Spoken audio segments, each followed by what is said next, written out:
साथियों, हिंदू पंचांग के अनुसार भाद्रपद मास की पूर्णिमा तिथि पर पितृपक्ष आरंभ हो चुके हैं, जिसे सर्वपितृ अमावस्या भी कहा जाता है। इस बार पितृपक्ष 18 सितंबर यानी आज से आरंभ होकर 2 अक्टूबर दिन बुधवार को समाप्त होंगे और शारदीय नवरात्रि 3 अक्टूबर दिन गुरुवार को मनाए जाएंगे। साथियों, बच्चे बने सभी को पितृपक्ष में कुछ ऐसी सावधानियां हैं जो बरतनी चाहिए।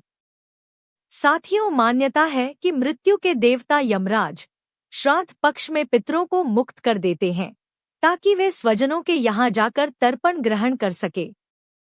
पितृ भाद्रपद पूर्णिमा पर पितृलोक से धरती पर आ जाते हैं और 16 दिनों तक श्राद्ध तर्पण पिंड दान ग्रहण करके सर्व पितरों अमावस्या की रात्रि को पितृलोक चले जाते हैं। इसलिए यह 16 दिन पूर्ण रूप से पितरों को समर्पित होते हैं। इन 16 दिनों में पितरों की आत्मा की शांति के लिए पिंड दान श्राद्ध तर्पण कर्म किए जाते हैं। पितरों के लिए श्रद्धा से कुछ समर्पित करना ही श्राद्ध कहलाता है।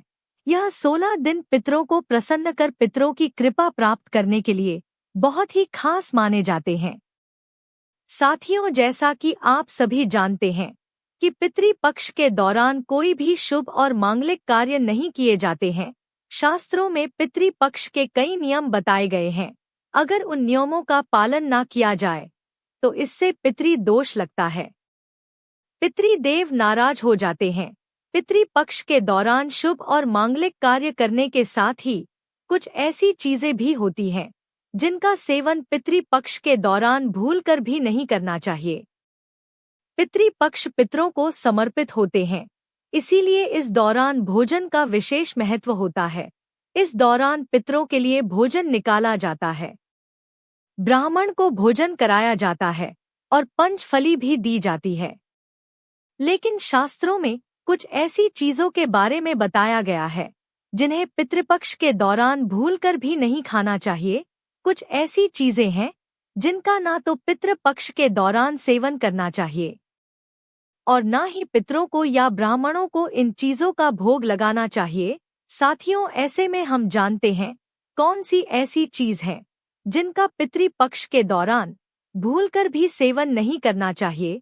कौन सी ऐसी चीजें हैं जिनको पितृपक्ष के दौरान पितरों को या ब्राह्मणों के भोजन में भूलकर भी शामिल नहीं करना चाहिए, वरना दोष लगता है। लेकिन उससे पहले अगर आप भी चाहते हैं कि भगवान भोलेनाथ का आशीर्वाद आपके ऊपर सदैव बना रहे, तो इस वीडियो को एक लाइक करके आपके अपने चैनल किट्टू वेब टीवी को सब्सक्राइब कर लें और कमेंट बॉक्स में हर हर महादेव लिखकर अपनी हाजिरी अवश्य लगाएं। साथियों, बड़े बुजुर्गों द्वारा या ब्राह्मणों द्वारा आपने अधिकतर यही सुना होगा कि पितृपक्ष के दौरान वही भोजन बनाएं, वही भोजन का पितरी को या ब्राह्मणों को भोग लगाएं जो पितरों को पसंद था। तभी ही पितरों की आत्मा को शांति मिलती है। लेकिन यहाँ पर हम कुछ ऐसी गलतियां कर देते हैं। अधिकतर घरों में अधिकतर लोगों के पूर्वजों को लहसुन प्याज पसंद होता है, तो जब वे भोजन बनाते हैं तो उसमें प्याज और लहसुन डालते हैं और पूर्वजों के पसंद के हिसाब से भोजन बनाकर ब्राह्मणों को वह भोजन करा देते हैं। या फिर जिनके पितरों को नॉनवेज पसंद होता है तो वे नॉनवेज लेकर किसी जरूरतमंद व्यक्ति को पितरों के नाम से दान कर देते हैं, जिससे उन्हें पितरों का आशीर्वाद प्राप्त हो। साथियों, अगर आप भी ऐसा करते हैं तो भूलकर भी ऐसी गलती आगे से ना करें। शास्त्रों के अनुसार पितृपक्ष के दौरान प्याज, लहसुन, मीट और अंडे का सेवन भूलकर भी नहीं करना चाहिए और पितरों के भोजन में भी इन चीजों का इस्तेमाल भूलकर भी नहीं करना चाहिए। शास्त्रों के अनुसार भगवान विष्णु और महालक्ष्मी जी को पितृदेव कहा गया है। पितरों का भोजन, श्राद्ध तर्पण, पिंड दान सबसे पहले भगवान विष्णु और महालक्ष्मी जी ही स्वीकार करती हैं। उसके पश्चात यह पितरों को होता है और भगवान विष्णु और महालक्ष्मी जी के पूजन में प्याज, लहसुन, मीट, अंडे का इस्तेमाल करना वर्जित बताया गया है। अगर आप पितरों के भोजन में मीट, अंडा, प्याज, लहसुन इन चीजों का इस्तेमाल करते हैं तो भगवान विष्णु और महालक्ष्मी जी उसे स्वीकार नहीं करेंगे, और जब वे पितृदेव स्वीकार नहीं करेंगे तो हमारे पितृ भी उस भोजन को स्वीकार नहीं करेंगे। इसीलिए इस बात का हमेशा ध्यान रखें। साथियों, श्राद्ध पक्ष के दौरान पितरों के निमित्त जो भोजन बनाएं या ब्राह्मणों को भोजन कराने के लिए भी जो भोजन बनाएं, वह बिना प्याज, लहसुन और मीट, अंडे का बनाएं, और ना ही पितरों के नाम का ऐसा भोजन आप किसी भी जरूरतमंद व्यक्ति को दान दें। श्राद्ध पक्ष के दौरान पितरों के लिए जो भोजन बनाएं, वह बिना प्याज और बिना लहसुन तथा मीट अंडे का होना चाहिए। यह सभी सामग्री शुद्ध भोजन में नहीं डालना चाहिए, घोर पाप लगता है। पितृदेव क्रोधित हो जाते हैं। ध्यान रखें, पितृपक्ष के दौरान आप भी प्याज, लहसुन और मीट अंडे का इस्तेमाल भूलकर भी ना करें। शराब आदि का सेवन भी ना करें। साथियों, पितृपक्ष के दौरान बासी भोजन ना करें। इन 16 दिनों में बासी भोजन शैतान को प्राप्त होता है। पितृपक्ष के दौरान ना ही बासी भोजन करना चाहिए और ना ही किसी को कराना चाहिए। कोई जरूरतमंद व्यक्ति अगर आपके द्वार पर आए तो उसे भी आप बासी भोजन ना दें। शास्त्रों में बताया गया है कि पितृपक्ष के दौरान पितृ किसी भी रूप में द्वार पर आ जाते हैं, और अगर ऐसे में आप पितरों को बासी भोजन दे देंगे तो इससे आपको पितृदोष लगेगा। इसीलिए इस बात का विशेष ध्यान रखें, ना तो आप बासी भोजन करें और ना ही किसी को दें। साथियों, पितृपक्ष के दौरान अपने खुद के लिए वस्त्र नहीं खरीदने चाहिए। इन 16 दिनों में आप वस्त्रों का दान कर सकते हैं, पर अपने लिए कभी वस्त्र ना खरीदे। इस दिन नए वस्त्र खरीदना अशुभ माना जाता है। पितृपक्ष के दौरान पति पत्नी को दूरी बनाकर रहना चाहिए, क्योंकि इस दौरान हमारे पितृदेव हमारे घर के अंदर ही हमारे आसपास मौजूद रहते हैं, और अगर आप ऐसा करेंगे तो हमारे पितृ नाराज होकर चले जाएंगे। पितृपक्ष के दौरान घर में रोना नहीं चाहिए, इससे भी पितृदोष लगता है। इन 16 दिनों के अंदर खुशी खुशी पितरों का स्वागत करना चाहिए, उनका आशीर्वाद प्राप्त करना चाहिए। साथियों, पितृपक्ष में पितरों का भोजन बनाते समय भोजन में चावल, दाल या रोटी ना बनाएं। पितरों के लिए सदैव पका भोजन जैसे कि पूरी, कचौड़ी, पराठे इत्यादि आदि बनाए जाते हैं। हलवा पूरी बनाए जाते हैं, खीर आदि बनाई जाती है। पितरों को खीर बहुत पसंद आती है। खीर खाकर हमारे पितृ हमें ढेरों आशीर्वाद देते हैं।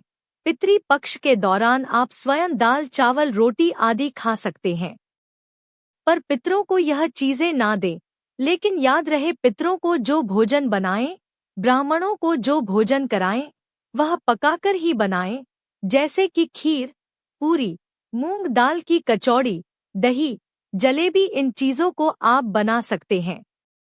लेकिन याद रहे, पितृपक्ष के दौरान घर में मसूर की दाल नहीं खानी चाहिए।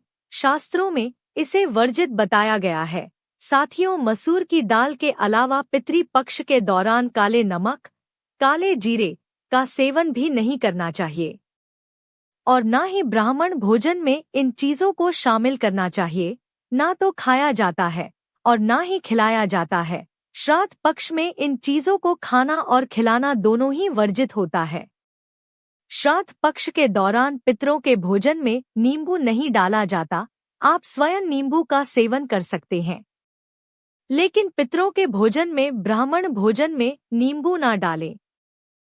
पितृपक्ष के दौरान कई तांत्रिक क्रियाएं भी की जाती हैं, इसीलिए इस दौरान दूध, दही या फिर सफेद खाद्य पदार्थ जैसे कि सफेद रंग की मिठाइयाँ, बर्फी इत्यादि का सेवन नहीं करना चाहिए। लेकिन हाँ, यह चीजें आप अपने घर में ही बनाकर खा सकते हैं।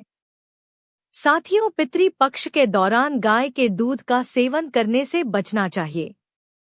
खास तौर पर वह गाय जिसने हाल ही में बच्चे को जन्म दिया हो, ऐसी गाय के दूध का सेवन भूलकर भी ना करें। पितृपक्ष के दौरान खीर अवश्य ही बनाई जाती है, और खीर का पितरों को, ब्राह्मणों को भोग लगाया जाता है। इसीलिए आप पितृपक्ष के दौरान दूध से ही खीर बनाकर उसका भोग लगाकर प्रसाद के रूप में उसे ग्रहण कर सकते हैं। लेकिन खाली दूध का सेवन ना करें, यानी सीधे दूध का सेवन ना करें। पितृपक्ष के दौरान कड़ी बनाना और खाना भी वर्जित होता है, इस बात का विशेष ध्यान रखें। साथियों, पितृपक्ष के दौरान आप पितरों के लिए जो भी भोजन बनाएं, उस भोजन में आप तिल अवश्य ही डालें। पितृपक्ष में जो पितरों का भोजन बनाएं, ब्राह्मणों को जो भोजन कराएं, उस भोजन में काले तिल अवश्य ही डालें। शास्त्रों के अनुसार जिस भोजन में काले तिल होते हैं, वो भोजन पितृ ग्रहण करते हैं। लेकिन जिस भोजन में काले तिल नहीं होते हैं, उसे भूत पिशाच ग्रहण करते हैं। इसीलिए इस बात का विषय ध्यान रखें। साथियों, पितरों के भोजन में काले तिल डालकर ही आप पितरों को भोग लगाएं। काले तिल भूत पिशाच से श्राद्ध के भोजन की रक्षा करते हैं, इसीलिए इस बात का विशेष ध्यान रखें। और पितृपक्ष के दौरान गलती से भी अपने पड़ोसियों का भोजन भी कभी नहीं खाना चाहिए। पितृपक्ष के दौरान उधार लिया गया पैसा अशुभ माना जाता है, इससे उल्टा कर्ज का बोझ और बढ़ जाता है। साथियों, पितृपक्ष में कोई भी ऐसा कार्य ना करें जिससे हमारे पितृ नाराज हो जाएं। आप थोड़े से ही प्रयास से पितरों को प्रसन्न कर सकते हैं। साथियों, गरुड़ पुराण के अनुसार ऐसे कौन से व्यंजन हैं जो आपको पितरों के लिए बनाने चाहिए? सबसे पहला है दूध और चीनी से बनी खीर। पितरों के लिए अगर आप बहुत सारे व्यंजन ना बना पाएं या आपकी परिस्थिति इस अनुकूल ना हो, तो पितरों की तृप्ति के लिए आपको दूध और चीनी से बनी खीर अवश्य बनानी चाहिए, जिसमें सूखे मेवे डालकर पितरों को परोसें।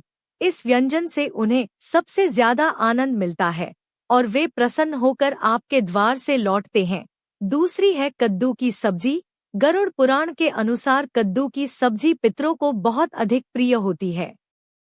कद्दू एक सात्विक व्यंजन है जो श्राद्ध प्रसाद में अक्सर परोसा जाता है।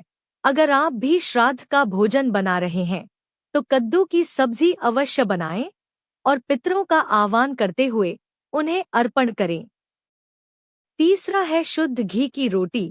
शुद्ध घी से बनी रोटी अवश्य बनाएं और अपने पितरों को याद करते हुए एक रोटी कोवे को और 2 छोटी रोटियां बनाकर गाय और कुत्ते को खिलाएं।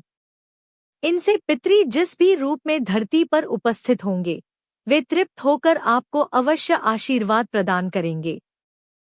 चौथी है पीली मूंग दाल और सफेद उड़द दाल। इन दोनों दालों के विषय में गरुड़ पुराण में बताया गया है, जिसमें 2 दालों से बनने वाले व्यंजन, चाहे वह मीठे हुए या नमकीन, अवश्य पितरों के लिए बनाने चाहिए। अगर आप उनकी श्राद्ध तिथि पर यह दालें बनाते हैं तो अधिक लाभदायी होता है। साथियों, भोजन कैसे बनाना चाहिए? जैसे हम ईश्वर का भोग बनाते समय उसे नहीं चखे या उसे झूठा नहीं करते, ठीक उसी प्रकार हमें पितरों का भोजन भी उन्हें अर्पण करने से पहले चखना नहीं चाहिए और ना ही झूठा करना चाहिए। भोजन बनाने से पहले आपको पूरी तरह से शुद्ध होना चाहिए। बिना स्नान आपको पितरी भोजन नहीं बनाना चाहिए और जो स्त्री मासिक धर्म में हो, उस वक्त भी उन्हें पितरी भोजन को नहीं बनाना चाहिए। पितरी भोजन बनाने से पहले रसोई घर को गंगा जल से, और यदि गंगा जल ना हो तो साधारण जल छिड़क कर पहले स्वच्छ कर लेना चाहिए और उसके बाद भोजन बनाने से पहले ओम पितरी देवाय नमः या ओम वासुदेवाय नम इन मंत्रों का उच्चारण करके ही भोजन बनाना आरंभ करना चाहिए। आइए अब जानते हैं कैसा भोजन नहीं बनाना चाहिए। कई लोग मानते हैं कि उनके पितरों को मांसाहार भोजन पसंद था, तो उन्हें पितरी श्राद्ध पर मांसाहारी बनाकर खिलाना चाहिए। किंतु पितरी लोक में प्रवेश के पश्चात पितरों का भोजन सात्विक बन जाता है, इसलिए उनके श्राद्ध या भोजन में तामसिक व्यंजन का प्रयोग कदापि नहीं करना चाहिए। केवल सात्विक व्यंजन ही उनके लिए भोजन में बनाने और खिलाने चाहिए। तामसिक व्यंजन के साथ प्याज, अदरक, लहसुन का प्रयोग भी श्राद्ध भोजन में नहीं करना चाहिए। इन पदार्थों का प्रयोग भोजन में करने से पितरी भोजन ग्रहण नहीं कर पाते और वे भूखे ही पितरी लोक लौट जाते हैं। पितरी भोजन में ज्यादा तेज मसालों का प्रयोग ना करें, जितना हो सके भोजन को मीठा और सात्विक बनाना चाहिए, जिससे पितृ उन्हें आसानी से ग्रहण कर पाएं। यह एक सबसे महत्वपूर्ण बात हम आपको बताना चाहेंगे।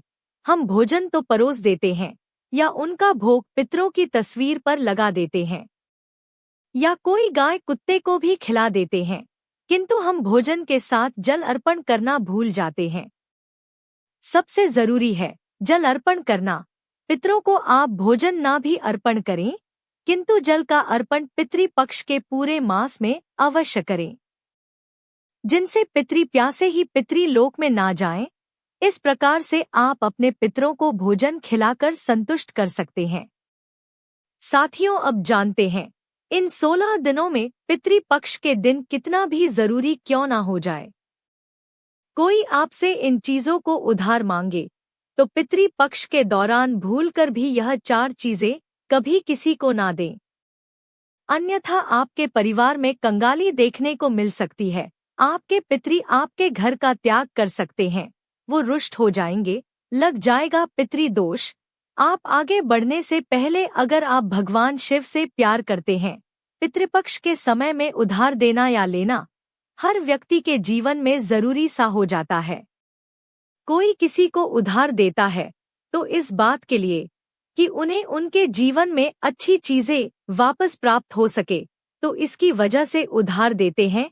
तो कुछ व्यक्ति सामाजिक सरोकार निभाने के लिए उधार देते हैं। लेकिन साथियों, क्या आप जानते हैं, खास तौर पर पितृपक्ष के दौरान अगर आप ऐसा करते हैं तो आपके जीवन में कंगाली विद्यमान हो जाती है। इसीलिए कम से कम पितृपक्ष के दिनों में तो ऐसा ना करें।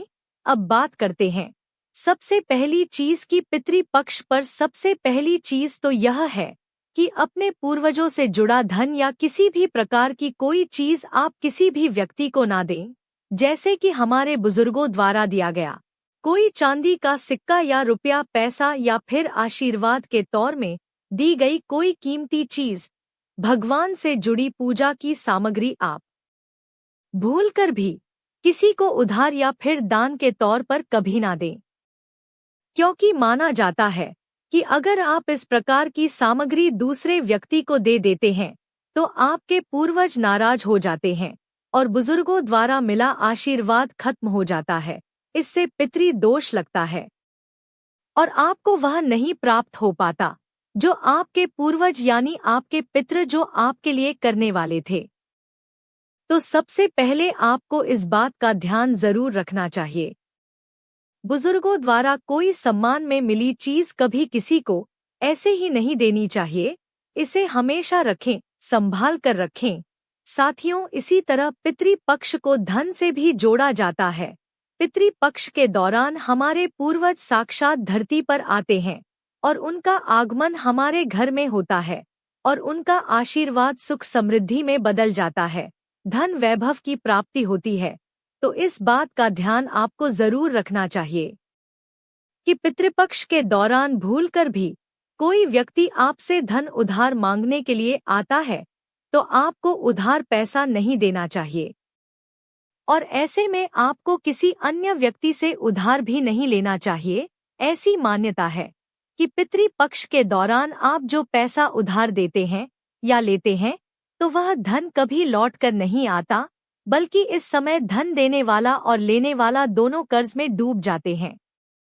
इससे पितरों का श्राप लगता है।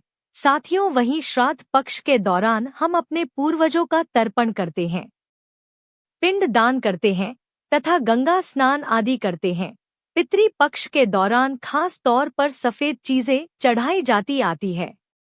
इस बात का ध्यान रखें, पितृपक्ष के दिन हमारे पूर्वजों को चढ़ाने के अलावा कोई व्यक्ति एकदम सुबह सुबह के समय आपसे दूध मांगने के लिए आ जाता है तो आपको भूलकर भी किसी अन्य व्यक्ति को नहीं देना चाहिए।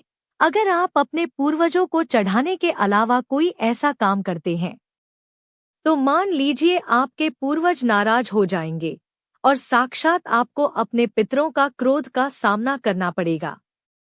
इसीलिए पितृपक्ष के दौरान कोई भी लेन देन ना करें। पितृपक्ष में चावल के साथ काले तिल मिलाकर दान करने से पितृदोष हमेशा के लिए समाप्त हो जाता है। हमारे पूर्वज प्रसन्न हो जाते हैं। गाय को रोटी में गुड़ मिलाकर और थोड़े से काले तिल मिलाकर खिलाने से पितृदोष हमेशा के लिए समाप्त हो जाता है। तांबे के लोटे में जल में थोड़ा सा गंगा जल मिलाकर और थोड़े से तिल मिलाकर पीपल की जड़ में चढ़ाने से हमेशा के लिए पितृदोष समाप्त हो जाता है। दर्शकों, बताई गई सभी जानकारियां सामाजिक और धार्मिक आस्था पर आधारित हैं। अगर वीडियो पसंद आई तो एक लाइक और हमारे चैनल किट्टू वेब टीवी को सब्सक्राइब करें और कमेंट बॉक्स में जय श्री राधे लिखना ना भूलें। धन्यवाद।